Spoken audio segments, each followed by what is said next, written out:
Relógio biológico. Esse relógio biológico da medicina chinesa, que foi traçado milenarmente, há 5.000 anos atrás, nos mostra que existe um funcionamento dos órgãos de maior privilégio, por assim dizer, ao longo do dia.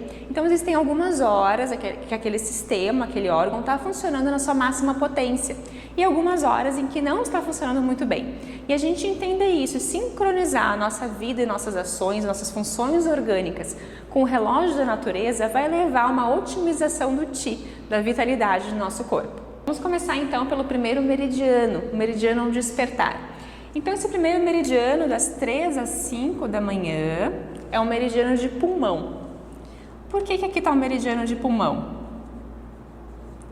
Porque lembrem de quando uma criança nasce. O que diferencia uma criança dentro do útero da mãe para quando ela nasceu? Ela dá um berro. Ah, nasci! Então esses pulmões que estavam ali sem ar, encolhidos, enchem de ar. Por isso a criança tem que, não necessariamente berrar, mas chorar e expandir os pulmões, respirar. Então o que faz a gente estar vivo, segundo a medicina chinesa? A respiração. E por isso que muitas vezes eles simulam, ou comparam ali o Qi, que é essa vitalidade, com o sopro vital. Esse termo sopro não é à toa. Eles entendem muito que esse fluir do ir e vir, do yin, do yang, do batimento cardíaco, sístole e diástole, inspira e expira, o mundo pulsa. E isso fica muito claro na respiração. Então a respiração, além de sim ser uma função básica do corpo e da qual a gente extrai muito do Qi, que é o Qi do ar, que traz aqui oxigênio para nossas células, importantíssimo. Ele também vai diferenciar então essa passagem do mundo que a gente está inconsciente, que é o mundo do sono, para o mundo consciente, entre a morte e a vida. Ana, mas eu tenho que acordar às 5 da manhã? Então, o que acontece? Aqui eu estou ainda nesse mundo inconsciente, nutrindo esse meridiano, porque é o meridiano que acontece, esse de pulmão. Ele é responsável também pela nutrição do quê? Do pulmão, da pele, das vias aéreas e da nossa imunidade e proteção. Então, nesse período aqui, ele está se nutrindo para que a gente tenha boa imunidade e boa proteção, então, contra os patógenos externos e as agressões do dia a dia. Então, precisa dele repousar nesse prazo. Mas é bem na transição desse meridiano com o próximo, que é o de intestino grosso, que vai se dar o despertar. Então, a gente considera ainda que é uma função do pulmão. Primeiro, porque o intestino grosso é um acoplado do pulmão. E segundo, porque está bem nessa transição o despertar. 5 horas da manhã não é muito cedo, Ana? Depende. Então, esse relógio biológico, ele está referindo ao quê? Ao horário que o Sol nasce. Então, se eu estou numa região, um país, uma região do país que o Sol nasce 4h30 da manhã, então essa transição entre o sono e a vigília deveria se dar próximo 4h30 da manhã. Se eu estou numa região, numa época do ano que é 7 da manhã, então a gente muda um pouquinho para 7 da manhã. Então é importante que a gente entenda que esse relógio biológico está baseado na natureza. Se a natureza muda ao longo das estações, ao longo do globo, também vai mudar. Mas, Ana, eu tenho às vezes menos de 12 horas de sol. Isso acontece muito. Aí eu vou encurtar esses meridianos, uma pergunta que me fazem muito. Então, cada meridiano não vai ter mais 2 horas, como é aqui, intestino grosso tem 2 horas. Então, talvez, quando eu tenho menos horas de sono, eu tenho que fazer modular, mexer um pouquinho nesse entendimento e talvez tenha 1h30 cada meridiano. Eu tenho que fazer uma redistribuição nos meridianos de acordo com as horas de sol e de noite. A seguir, a gente tem, então, o meridiano do intestino grosso. Então, essa hora aqui é uma hora muito boa para o intestino funcionar. Então, o ideal é que a gente tome bastante água. Para quê? Para fazer toda essa limpeza do trato digestivo, digestório. E faça a primeira, então, defecação nesse horário. Então, o intestino grosso deveria funcionar até 7 da manhã, para liberar todas as toxinas do corpo. E muitas técnicas usam isso, da medicina funcional, da Ayurveda, usa essa técnica de você justamente estimular esse trânsito apenas com água, sem digerir ainda, para fazer uma limpeza, uma purificação. Lembre que esses 2 elementos meridianos estão relacionados ao elemento metal. Então, o elemento metal está relacionado à dissolução das formas, à purificação, à liberação de toxinas. Então, é importante que a gente acorde, respire bem e também libere toxinas. Outra forma de liberar toxinas muito recomendada, exercícios respiratórios. Então, se me perguntassem, Ana, qual o melhor horário de praticar atividade física? O horário do pulmão e do intestino grosso. Por quê? Para eu suar e colocar para fora essas toxinas. E o aeróbico também vai nutrir a parte do pulmão.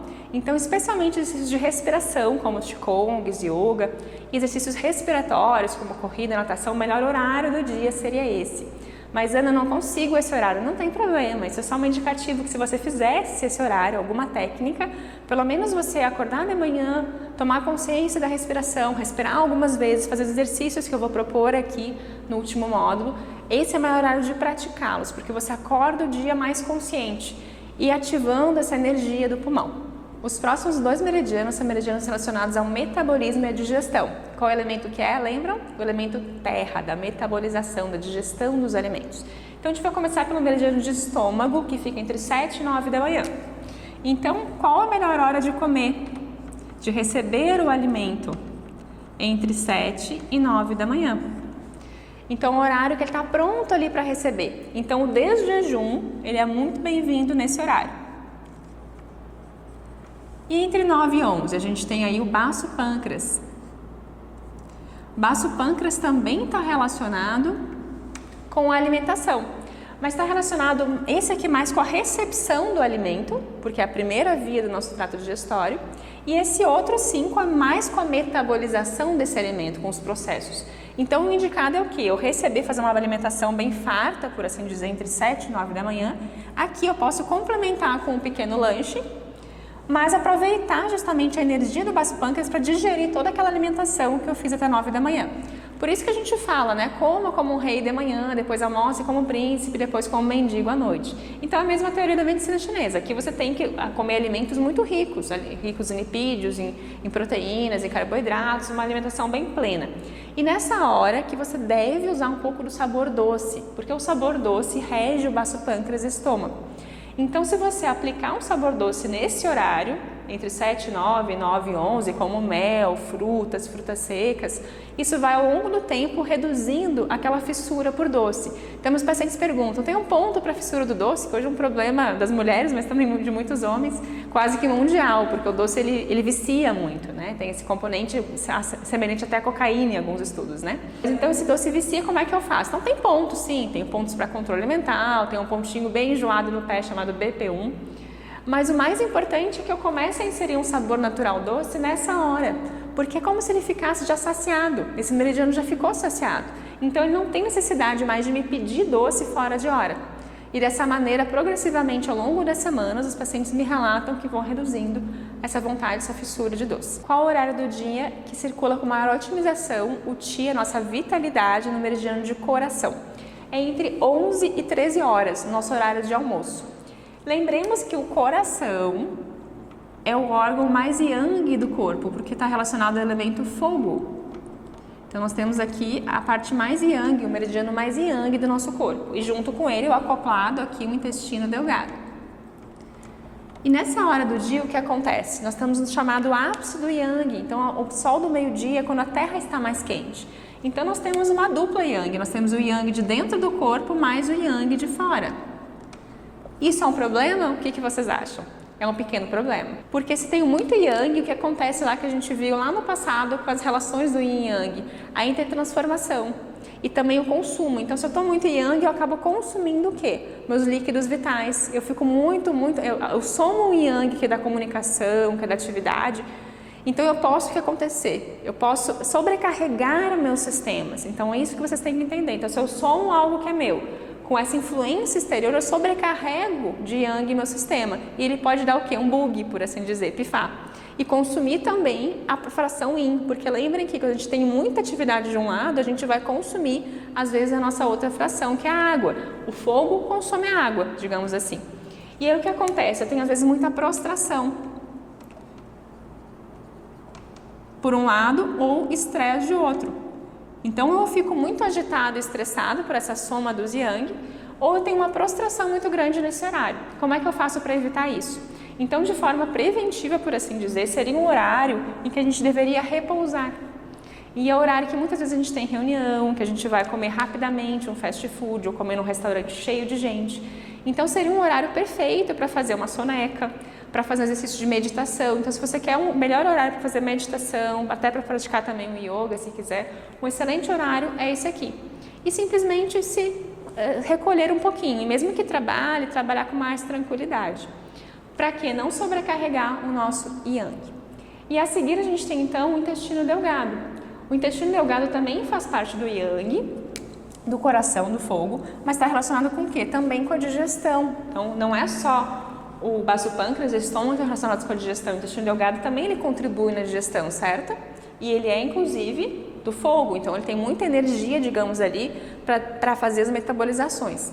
Então é essa hora que a gente deveria comer. Então qual é o melhor horário de comer? Entre 7 e 9 da manhã, ainda pode comer um pouco aqui até 11 horas. Entre 11 e 1 da tarde a gente não deveria comer nem fazer uma atividade muito vigorosa e se alimentar próximo a 13 horas da tarde, que é quando eu vou ter essa energia do intestino delgado plena para fazer minha digestão. Então, nesse trecho aqui seria o melhor horário para fazer a digestão do almoço. Posso comer um pouco antes? Posso, mas o ideal seria comer aqui, ó, meio-dia e 30, porque logo vai entrar essa energia aqui, assim como foi o caso daqui, que eu recebi o alimento e depois eu usei a energia do baço pâncreas para metabolizar esse alimento que chegou no meu sistema digestório. Quais são os próximos meridianos? Os meridianos de bexiga e rim. O meridiano de bexiga está aqui no horário entre 15 e 17 horas. Essa é a hora de maior atividade da nossa diurese. Então, o ideal é que a gente ingira a água até às 17 horas. E depois das 17 diminua esse consumo para quê? Para não ter o risco de acordar à noite com vontade de urinar. E também para otimizar o nosso sistema. Além disso, eu posso tomar chá de maneira geral, especialmente o chá verde, que é muito recomendado pela cultura oriental, neste horário, que coincide com o chamado chá britânico, o chá das 5 britânico, que também coincidentemente no fim aqui do horário do meridiano de bexiga. A seguir a gente tem então um acoplado, né, da bexiga, que é o órgão em si, que é o rim, que fica entre 17 e 19 horas. Lembra que o rim conserva o quê? Nossa energia vital. É o principal sistema que conserva o nosso potinho, que eu digo, nossa reserva de Qi. A nossa reserva da água, que lembra da cidade toda. Então a gente tem que cuidar muito desse meridiano. E por isso o indicado é que até 19 horas a gente encerre nossa atividade laboral, nosso trabalho. Porque se eu passo de 19 horas, eu tendo a sobrecarregar muito esse meridiano. Porque aqui é como se fosse a última gotinha que ele te deu. Ele distribuiu aqui ao longo de todo o dia, mas o último pool que a gente tem, a última reserva para utilizar dele, é até 19 horas. Então, a partir daqui, qualquer atividade que vai me desgastar muito fisicamente, mentalmente, não é recomendado. É hora da gente fazer a última utilização possível das nossas reservas, não nos fadigarmos após as 19. E Ana, o que nós temos ainda pela frente? Nós temos aqui um outro meridiano chamado pericárdio, ou chamado também circulação sexo. Ele tem esse nome também que eu não citei antes. Então, entre 19 e 21 horas é a hora que a gente tem que se divertir, resumindo. Então, a gente parou de trabalhar, o dia foi fadigante e a gente vai parar e se divertir com amigos, fazer um happy hour, comer, encontrar as pessoas em casa. Então, tem que ser um momento de atividades leves. Posso fazer atividade física? Sim, pode, mas sem atividades extenuantes, porque eu não tenho mais muita energia. Então, para fazer corridas longas, atividades que me desgastem muito, não é recomendado. Melhor é pela manhã, lembrem aqui. Ou atividades mais de respiração e de meditação no horário de meio-dia. E aqui nessa hora, então, a gente pode ter uma atividade mais lúdica. Eu vou jogar um beach tênis, que hoje é uma febre. Então, uma coisa que eu vou socializar é uma boa indicação. Dança, que eu vou me divertir, praticar música. Então, este é o melhor horário. E depois deste horário, nós temos um outro sistema, que é o acoplado do pericárdio, que é o triplo aquecedor. Essa hora, eu já falei para vocês que o triplo aquecedor, o quê? Ele ajuda que esse pericárdio vá para todos os meridianos. E olha que o nome já fala aquecedor. Então, significa que ele tem uma força yang. Então, entre os dois, aqui é a fração yin e aqui é a fração yang. O acoplado yin e acoplado yang. O yang significa que eu tenho ainda então, uma capacidade muito grande. Para que essa capacidade? Para digerir. Vejam bem que a gente almoçou, tomou um chá da tarde com um lanche aqui nessa região, que é muito bom também o consumo de sementes, tá? Que estão regidas pelo meridiano de rim nessa hora, então eu quero comer castanhas, sementes, o melhor horário é aqui entre meridiano de bexiga e rim. E aqui então eu devo, junto com o horário de lazer, por assim dizer, também fazer a minha refeição, sempre mais leve, lembrando disso, né? Porque eu vou ter aqui o meridiano logo em seguida das 21 até 23 horas para poder fazer essa digestão com eficácia ainda. Mas lembrem, essa digestão, ela não tem a mesma eficácia de um órgão digestório. O triplo aquecedor não é um órgão digestório, como o intestino grosso, ou como o intestino delgado, ou como o baço pâncreas e estômago. Então, eu não tenho a mesma potência. Então, essa alimentação deve ser mais leve. Lembre-se, comam como mendigo. E também, para não sobrecarregar o baço pâncreas, o ideal é que essa alimentação não tenha muitas frutas, não tenha saladas cruas, não tenha alimentos muito pesados, como frituras e carnes vermelhas, para que a digestão seja leve e eu esteja pronto, então, para um horário excepcional que nós temos que cuidar, que é 23 horas. O que as 23 horas tem de tão importante? Ele é o horário da Cinderela, que a gente tem que estar dormindo, pessoal. Porque o sono ele tem uma função de reparação dos tecidos. E lembrem que faltou aqui um meridiano que a gente não falou, que é o meridiano do movimento madeira, que é vesícula biliar e fígado. E o que tem tão importante nesse movimento madeira? É um movimento que vai distribuir o Qi no corpo. Então, é nosso general, vocês lembram? Então, tem o potinho que fica guardado para o meridiano de rim, mas a gente tem, que é uma grande reserva de água da cidade, mas tem a caixa d'água e todo o sistema hidráulico ali de distribuição, que vai ser o fígado. E é tão importante que a gente esteja dormindo para quê? Fazer a distribuição do Qi agora no sono, para os nossos órgãos internos se regenerarem, repararem. E o que acontece se eu não durmo às 23 horas? Eu perco uma força propulsora. Imagina o seguinte, que às 23 horas, se eu estiver dormindo, eu tenho uma força de propulsão desse Qi no meu corpo muito forte para regenerar os órgãos. Mas se eu vou dormir mais tarde, tá? Então eu vou dormir meia-noite, vou dormir 1 da manhã, eu já tenho metade ou menos dessa força. E aí o que acontece? Eu não tenho tanta força, por mais que eu tenha ali acumulado o Qi, ele não distribui no corpo. E eu não regenero meus tecidos. Então, tem um ditado muito interessante, que eles falam assim, que 1 hora dormida antes da meia-noite vale como 2 depois da meia-noite. Tamanha importância de a gente estar dormindo aqui até 23 horas. Posso dormir às 10? Posso. Posso dormir às 9? Posso. Mas também eles falam que antes das 9, eu tenho que ter esse período aqui de relax, para as nossas emoções se harmonizarem. Então, que ideal que a gente durma aqui nessa janela entre 9 e 23 horas, respeitando um horário de digestão de aproximadamente 2 horas até adormecer.